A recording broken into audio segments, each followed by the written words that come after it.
Murakaza neza kuri One Frank Crash. Uri kumva ni Frank nje kukubwira platform eshanu ureke guta umwanya cyangwa se zishobora no kurenga bitewe na audience mbona zifite. Rero nimvuga platform urahita wumvamo ama social media, ureke gutakaza umwanya wawe nyine ujya ku yandi ku yandi ma website uri gufungura ama account kandi mu by'ukuri nta kintu uzakuramo. Byo nyine ni ikintu kibabaje cyane gusanga nyine ukiringira mu ma website y'ibibeshyo cyangwa se mu ma account y'ibibeshyo, uzavunika imyaka myinshi ariko ukazabona igiceri cy'ijana.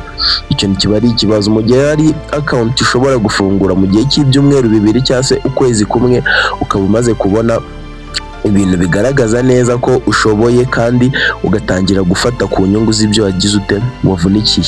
Platform ya mbere rero tugomba kumenya ahangaha nk'uko muyizi mu Rwanda mwese, mu mwaka washize yari YouTube gusa, ubu ngubu umwanya wa mbere turasanga TikTok. TikTok ni ifite uburyo bwinshi ushobora guhembwamo, wenda mu Rwanda ntago monetize irahagera, gusa ukora live stream ikishyurwa n'abantu nyine kwa kundi bagenda baguherezamo ama gift, cyangwa se ugakora ama deal n'andi ma company, ukagenda ugira ukagenda ubamamariza, cyangwa se ukamamariza no muri nyine ugakoresha na TikTok ad 11. nzabereka ukuntu bazikoresha, ukuntu wamamariza muri TikTok. Nyine TikTok yo ikagifata noza publicité nyine bayishiye kugira yamamaze kwa kundi wishyura TikTok kugira ngo yamamaze account yawe, ikajya ibinyuza kuri account yawe bityo ukishyurwa. Duhite dukomeza ku rubuga rwa kabiri. Urubuga rwa kabiri mw'iyi minsi ruri gutrendinga cyane kandi ruhemba amafaranga ruraza ari YouTube. YouTube ikintu cya mbere muyiziho, nawe uri kureba ino video ndabizi neza ko uzi ko YouTube mu Rwanda iri monetize kandi ihemba byoroshye. Ntago ari nka za TikTok, ntago ari nka nego na TikTok itanga amafaranga menshi cyane, gusa kuyakuraho biba bikomeye cyane. Ariko YouTube yo ava iwabo ahita ajya kuri AdSense, ahita akomeza kuri account yawe bitabaye ingorane cyangwa se ingora abahizi. Ubwo murahita mwumva ikintu gisabwa anga, ikintu gisabwa kwizo, wenda kambanze mbahe samari kwizo website cyangwa se kwizo platform ebyiri.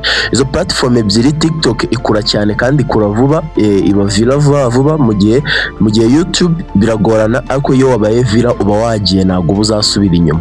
Kandi YouTube ikiza cyayo nuko iyo wabereyeho viral ushobora gufata abantu bawe bari kuri YouTube bakagusupportinga kuri TikTok. None na TikTok ibera nziza nuko ushobora gufata abantu bawe ba TikTok ukabasaba ukabajyana kuri YouTube bakagukora ama subscribe n'ibindi byinshi, warangiza ugatangira kwinjiza amafaranga nk'abandi bantu.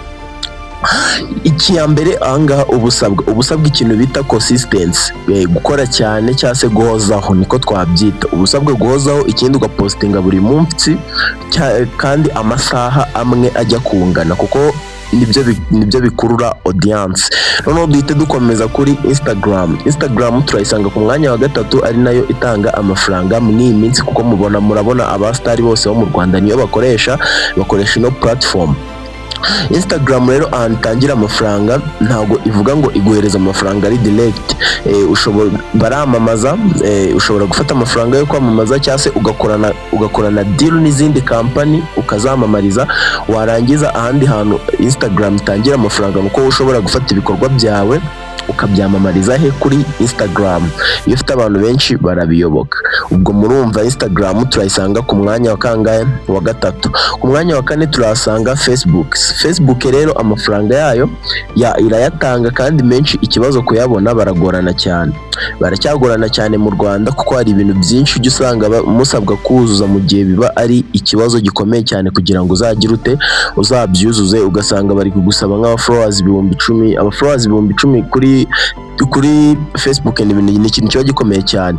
Bishatse kuvuga ngo wowe ikintu ukora, ufata account yawe ugahindura page. Nzayibereka ukuntu account yawe igira page, warangiza kwanza iyo video naranayikoze ukuntu account yawe Facebook wayigira page, warangiza ugatangira kwinjiza ibiceri gake gake. Icyo ukora no gupostinga reel, ugapostinga na video ndende kandi buri munsi. Tuhita dukomeza ku mwanya wa 5, bisa naho ari nawo wa nyuma.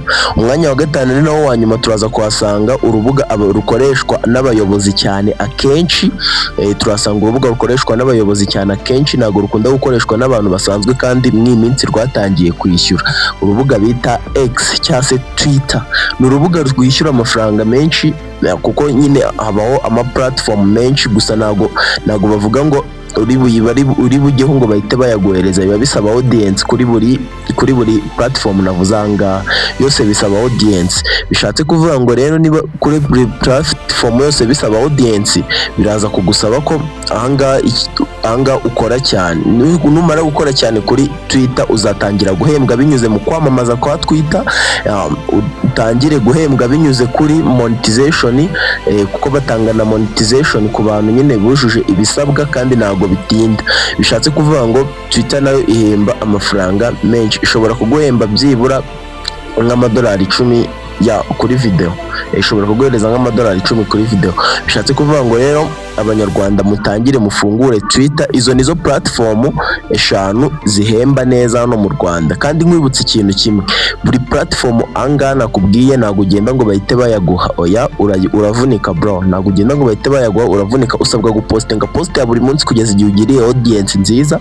Usabwa kugira ibintu bikuranga, cyangwa se ikintu bita kuri YouTube nibwo nabonye bagifite ikintu bita channel history. Nyine ugomba kubaka ibigwi bikuranga, ukubaka ibintu nyine bifite umurongo muzima, barangiza ugatangira gukora ku biceri by'izi platform. Hano ikintu kiba gisabwa cyane ntabwo ari ukuvuga ngo ni ugukora cyane, biba bisaba niba ugiye muri content urebe ko ufite ubushake, nicyo cya mbere, urebe ko ufite n'ubushobozi, kuko hari abantu mwishora mu bintu ugasanga ufite ubushake gusa nta bushobozi ufite. Bishatse kuvuga ngo rero uhitamo content wizeye neza, cyangwa se ujye muri comment umbwire ngo ufashe guhitamo content. Ibyo nibyo bintu nari nabateguriye today. Ubwo ciao, ndabakunda, bye, duhure.